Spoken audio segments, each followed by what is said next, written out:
We're talking about navigating the intersection of the out-of-home media uh, in an ever-changing digital world of innovations, challenges, and opportunities. That's a mouthful, I know, but what we're trying to say is the industry as out-of-home, as we know, is changing a lot. They're absolutely in the cusp of a massive tectonic change, which is going to happen because of a lot of divergence coming from other industries as well, especially from the digital industry. The consumer is changing. The consumer is omnipresent.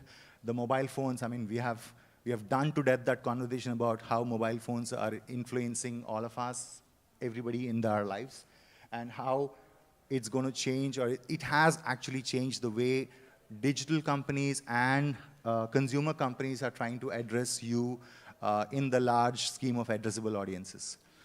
In that context, I have a fantastic panel here. By design, we have a client who spends a lot of money on both digital and out-of-home, and we have TTD, one of our big partners and a global programmatic player, and we have Owada-san from Jeki, which is one of the exclusive inventory owners of transit media in Japan. They have more than 30,000 screens in Japan, which is all exclusive and in transit media. So let's dive into this conversation about how out-of-home media is actually changing with the context of how digital is influencing, and a lot of other influences which are coming into out-of-home as an industry. So let's start with the lady of the panel, Kyoko-san. As a client, as a global brand, HP, I'm sure you talk about cross-channel, you talk about, right from your agency days, you talk about a lot of these things. So how important is cross-channel consistency, especially from a context of out-of-home? Because we talk about, reach frequency metrics, and we talk about a lot of other things from a cross-channel perspective. But from a client point of view, if you can start the session of telling us how are you looking at out-of-home, and with so many sizes and so many complexities in out-of-home, how are you addressing it? Yeah, so as HP, maintain brand consistency across the channels by combining OH and digital media builds our brand trust, and also creates the seamless consumers experience, both offline and digital media. And additionally, as media channels increase in the recent environment, we have like a new streaming channel and the social media and the digital platform and the various local markets. I think competition among the online media platform for consumers' free time is growing currently. So now HP is paying attention on the travel time for content consumption. And we see a business opportunity in transit media, especially in big cities like Tokyo and Sydney. And we plan to keep investing in OOH ads. For example, our latest OOH campaign targeting the business audience. So we have invested in the in-train, in station ads, and the taxi, as well as the airport, which has the high affinity in the audience target. Fantastic, yeah. So transit media, of course, is a very, very important element in the consumer journey, right? Because most of your consumers per se are across in their daily lives doing whatever, and of course, transit media becomes very important in that sense. So Vivek, out-of-home spends are increasing. Platforms like you are also going to see a lot of shift in terms of budgets. For example, we talked about how video is a common thread across getting used in both, say, if you're spending a YouTube campaign or if you're spending a Facebook campaign, can the same asset on video can be used from a reach frequency metric? And because agencies and clients and all of us have been brought up with these reach frequency metrics, I'm sure it is still very pertinent to the whole conversation about how media spends, effectiveness, and bring in more efficiencies into the overall spend. So what is your take on how platforms like TTD are are treating OOH in that context of reach frequencies? Yeah, no, great question. And Kyoko-san, I agree. Like, building trust with some of the brands is natural through OOH and specifically DOH and PDOH. But I'll zoom out a bit before answering your question, right?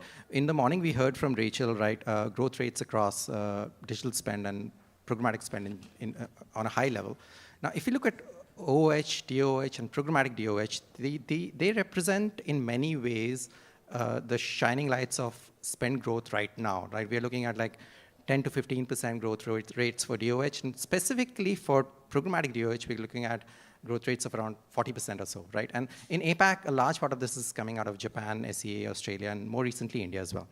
And now I think this is where, if we start to look at programmatic DOH or DOH, right, here, this medium is very interesting in many ways. Where we are with DOH is early stages of the CTV cycle, where there was a whole bunch of skepticism. We were looking at reach and frequency as well. Yeah. And from there on, it's found widespread adoption, and it's a force to reckon with, right? And I would almost also say CTV is the original one-to-many medium. It's a household where many people view the medium, and there's co-viewing and metrics like that, right? So DOH is, in a sense, is really the one-to-very-many medium in that sense, right? And so there is complexity, and once you unravel that complexity, you're able to go out and think about reach and frequency and more, right? And so I think that's the context here, and within that now, I feel where we are is a very interesting point where, with programmatic platforms like the Trade Desk, what we are able to do is bring together understanding of reach and frequency and measurement onto one platform, and really holistically look at a campaign, right? And give an example here. Reach, but not just reach, but quality of reach, right?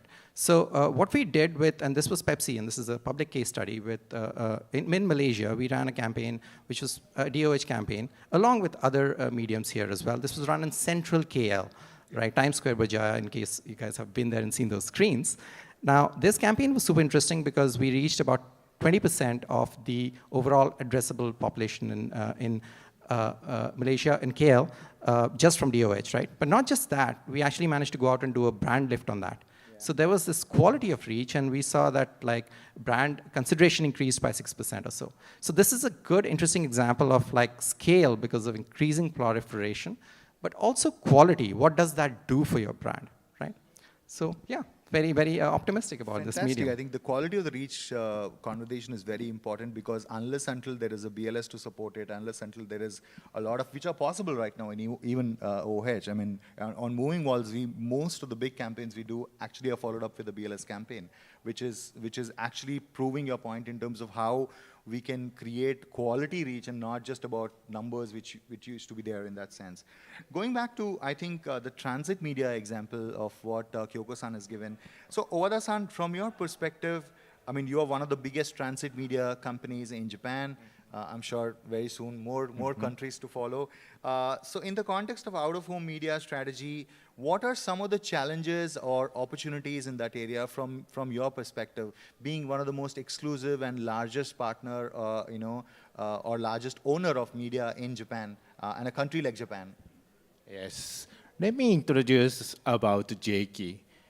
First of all, jeki is a subsidiary of Japan Railway East Company and the biggest advertising agency in Japan. jeki also have all Japan East media as media representative. So let's answer the question. Transit media is defined as a type of advertisement and includes train, station, bus, and taxis, and public transportation. Transit media is very, very important in Japanese market. The reason is obvious. Many people use it. According to the data, the 17 of the top 20 stations in the world in terms of ridership of Japanese stations. Yeah. The top 3 are Shinjuku, Shibuya, and Ikebukuro, all of which are said to have more than 2 million passengers per day. If you stay at either 3 stations for 3 days, you can reach the more than population of Singapore. It's amazing, right? So transit media is, especially rail media and station media is a highly credible medium and can be uniquely positioned as highly effective medium. So next topic is challenging thing, right? Okay, challenging field is have a global standard platform. We have already launched a premium digital out-of-home media platform by jeki called Mastram. This is Mastram. At the end of the previous year, and we have both DSP and SSP. We provide maximum profit for advertiser, advertising agency, and media owner. Such an ecosystem we created. Thank you. Thank you so much. Yeah, absolutely. It is amazing to see such kind of scale. And I don't think any other country can boast about the scale like Japan can do. So, that brings us to the end of the first round of conversations in terms of, we talked about reach frequency metrics, we talked about how omni-channel conversations and how OOH plays a role in it, and we also talked about transit media a bit. I just want to open up to the audience. How many of you in the audience are actually currently planning or buying out-of-home, digital out-of-home, or any out-of-home for that matter?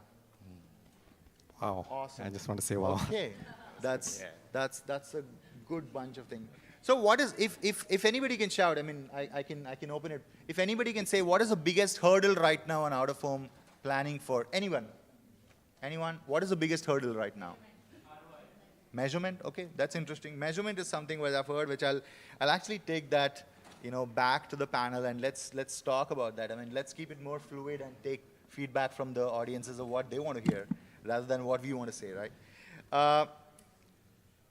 So, Kyoko-san, coming back to you from a HP point of view, and we discussed this initially as well, when we were doing a couple of rehearsals some days ago, the interactivity has been the hallmark of mobile and digital as a medium, right? I mean, the interoperability between whether it's a QR code or whether it is an SMS or whatever format in terms of how you can get response back from the consumer. Now, from an outdoor perspective, most of the time, again, this is popular belief that it is not interactive. It is out there and you get exposed to it. There might be a brand lift. There might be a lot of other stuff which is happening, but it's not really measurable in that sense. So from your example or from any of other examples you have seen in your career, use of QR codes or AR or QR or anything in that sense, using any interactivity from an outdoor or even transit media, whichever you used. Some examples from a HP standpoint, and you can also comment on the measurement part of it, which the audience has asked for. Okay, yeah. So in our global markets, so we use OOH with QR codes and AR to achieve campaign goals, aiming not just for media reach or impression, but for consumer engagement and connection with the brand or product.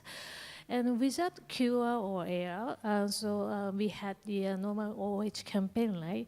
So our past HP campaign survey conducted this year in Japan reveals that about 50% of people who saw our OOH ads searched for the product or brand name. Yep. And 10% shared the topic with friends or family. So I think this demonstrating that OOH campaign effectively encouraged our audience action beyond the awareness. Yeah, so yeah, it's more shareable and I'll definitely come back to Vivek on this, that measurement, Vivek, has been one of your, of course, the core of your, your head of data in a platform like TTD. So what does the concept of measurement come from an OOH point of view, and where do you stand there? How does Trade Desk look at that whole measurement piece in an outdoor point of view? Yeah, I will, again, zoom out a bit. for any medium, right, like as we evolve, like there's basic layers of infrastructure that need to be built out, like things like verification measurement for brands and agencies and advertisers to build a lot more trust in that medium and grow from there. And I think we are in the early innings of that. And I'll talk a little bit about what's generally well understood, right? What's well understood is, at least to an extent, is programmatic DOH is where what you could do is you could really go in with a smaller commitment. You could dial in, dial out. You could activate, deactivate. You could layer in your data as needed. And then you can start to think about triggers, location-related triggers or weather-related triggers. And this is within the architecture of a DSP, like the trade is all very much possible. And again, I think these are use cases which come to mind and generally well understood, right? What I really want to talk about actually is something different, right? When DOH comes to mind, we start to think about, oh, fine, memorable and unskippable. Yeah, sure. So it's upper funnel, right? And I think this is what I want to sort of debunk a little bit, right? And when we start to think about DOH, we want to really look at it holistically as a channel which fits within a holistic framework for a brand and really layer on any other measurement. It could be visitation, footfall, it could be retail. And I'll make it alive through an example. What we've done out with our retail partnerships in region, and this is specifically for a beer brand called Tiger, iconic Singapore beer. We ran a campaign with them, and our clients ran a campaign. And what we were trying to do is measure retail sales through FairPrice, our integration, and FairPrice was in the other panel out here, great partners for us. So what we were able to do is go out and understand what does conversion look like for DOH exposure, right? And we learned some interesting insights, right? Insights where not only were we able to reach about 30% of households to DOH screens in Singapore, but what we understood was that key insights like for basket sizes, we found folks who got exposed to ads through DOH, in fact, had a 30% higher conversion on their basket size, right? So again, this is an example of how mature measurement could be applied on a medium like DOH. And I feel like this is really important for everyone to take note of. And this is where we are headed. Yeah. So measurement for us at Moving Walls, measurement is a very, very key aspect of it, right? And I was talking to a couple of people. It's not just about digital. So this is a misnomer in the sense that only digital billboards or digital OOH can be measured. Actually, there is a methodology at Moving Walls where we have actually created measurement solutions for even classic billboards. How we can create an overarching measurement strategy from both classic, digital, and programmatic assets is something which we work very closely with a lot of partners, both advertisers and agencies and other partners who work with us from the media owner standpoint as well. So continuing with the measurement aspect of it, Owada-san, over to you, that there's a lot of data at your end, right? Because you're a consumer brand, there's a lot of consumers who travel, and you already talked about some amazing statistics as far as train journeys are concerned and the millions of people who use it. So how is Mastrum as the company using the data to drive this optimization for campaigns? Are you using any of that data in your campaigns? For example, HP wants to do a campaign in transit media in, say, Tokyo as a station. So do you use any of the data from the consumer side of it? Okay, I introduced the case study. We implemented a case study of the food delivery industry. This advertiser want to deliver the advertisement of retail media to business people and visualize out-of-home media reports. Mastrum allowed the advertisement of retail media to deliver separately in the morning, afternoon, and evening. By checking data to see inclusion rate to business people, Mastrum create a morning and evening package. As a result, the advertisement was delivered effectively, and this client was satisfied with the visualized report. Yeah, we have many successful stories. It's still primitive to compare with online media. However, it seemed to be getting a good response for clients. That's a crucial thing. as far as the future is concerned, Mastron will utilize AI and Japan Railway's first-party data to be the best digital out-of-home platform ever. So maybe, for example, using first-party data, we can figure out the station usage data to the target user or consumer, right? So therefore, we can distribute the advertisement to stations that we are used by the target user, even if they are not the station where the campaign will be done. Yeah, it can be a hyper-local strategy in that sense. Yeah. We heard about first-party data in a whole bunch of conversations today as well, right? And I feel like this is a good piece, right? There is no reason not to say that first-party data could not be used on DOH, and in fact, it should be. And I think that's where we are headed, and that's a great possibility for us. So before we open it to the audience for any question and answer session for any of the panels, I have one last round of conversation to pick up. We talk about dynamic triggers, and Vivek just mentioned it quickly on the weather targeting, on any other dynamic triggers which are available right now in out of home, wherein we can in programmatic environment we can have a trigger. Okay, temperature is above 30 degrees, show something else. Temperature is below 20 degrees, show something else, and so on and so forth. In fact, we have done an experiment wherein we have used flight APIs. So a flight is coming from Tokyo to Singapore, then show a different ad. If the flight is coming from Delhi to Singapore, show a different ad. So there are a bunch of APIs available right now in programmatic environment where we can do it. So probably I'll start with Vivek quickly. So Vivek, if you can talk about any examples you want to share the audience in terms of where you use these triggers, either with us or anybody else. So wherein these were really the biggest innovation or the cutting edge stuff which you have done on these campaigns. Yeah, and I think good. That's a good one. Not immediately a trigger example, but again, I think what I'd like to share is like the example I talked about for Pepsi, the DOH campaign. I think one of the things we wanted and we were able to pull off was not just look at DOH, but understand what was that exposure like and build out a retargeting set for folks who'd been exposed, and then go out and reach out and extend that idea on other medium, right? So again, going back to the idea that sequential storytelling is also omni-channel. Yeah, and I think that is that's an interesting possibility. And again, we all want to go out and be a lot more effective, but we also want to leave an impact with some of our consumers. And going back to one point, I think one of the panels earlier was like, what is the story my data is telling to my brand? And I think that is the most important piece. Yeah, absolutely. Kyoko-san, any examples of any triggers you have used in outdoor or retail environment for HP? Based on my experience, we have worked one of the vendor in Japan. The vendor has the alliance with the mobile company, so that we managed to get the detailed target audience, like the target who likes animation or gaming, so that we utilize this data for our gaming PC campaign, etc.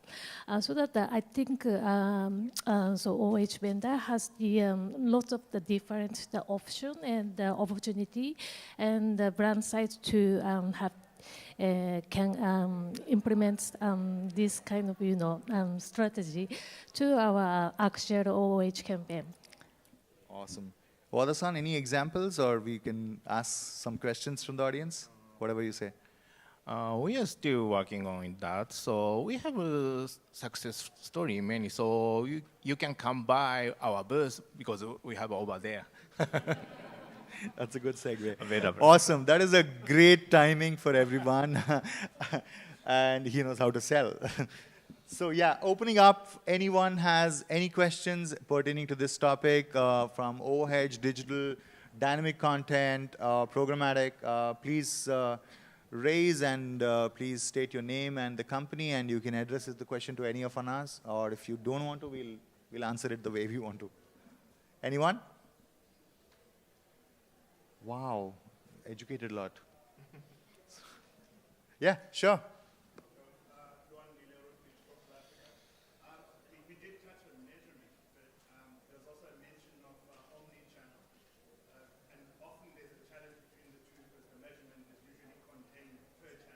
Yeah.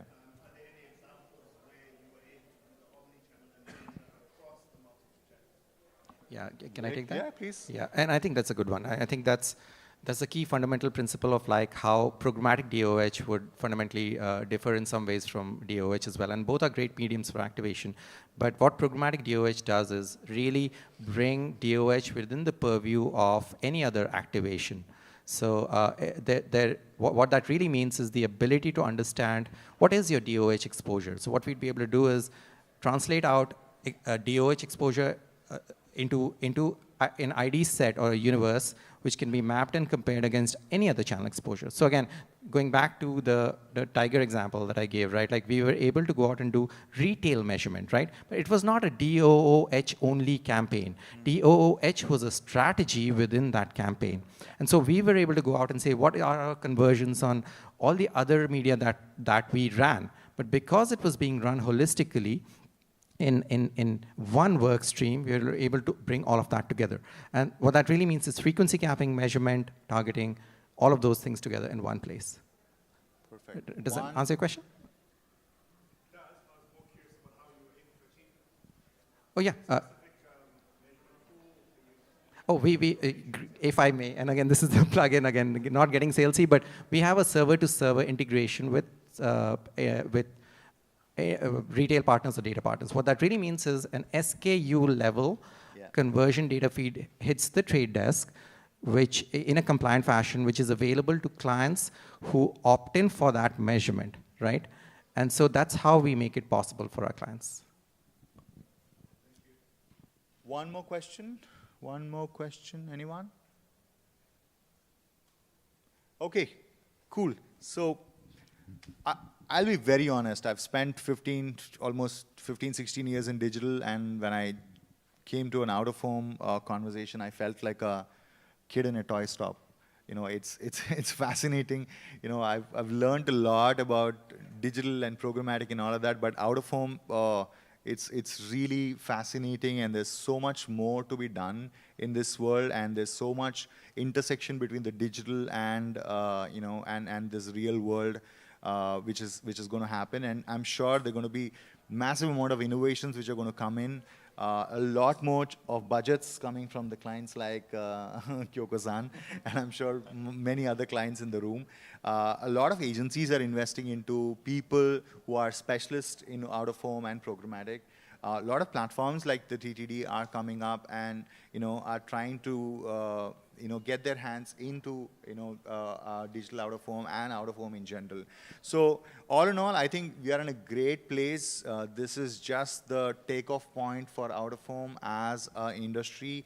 And we're going to see next year, probably whenever we're back in ATS or any other panel, we're going to see a lot more innovations and a lot more case studies and a lot more clients investing in this medium. And I'm sure we're all going to work with many more clients and, of course, with each other on the panel. So thank you so much, Kyoko-san and gentlemen together. And thank you, audience. You've been wonderful. And Thank you. Thank you, Exchange Wire, again, for making it happen. Thank you. Thank you so much.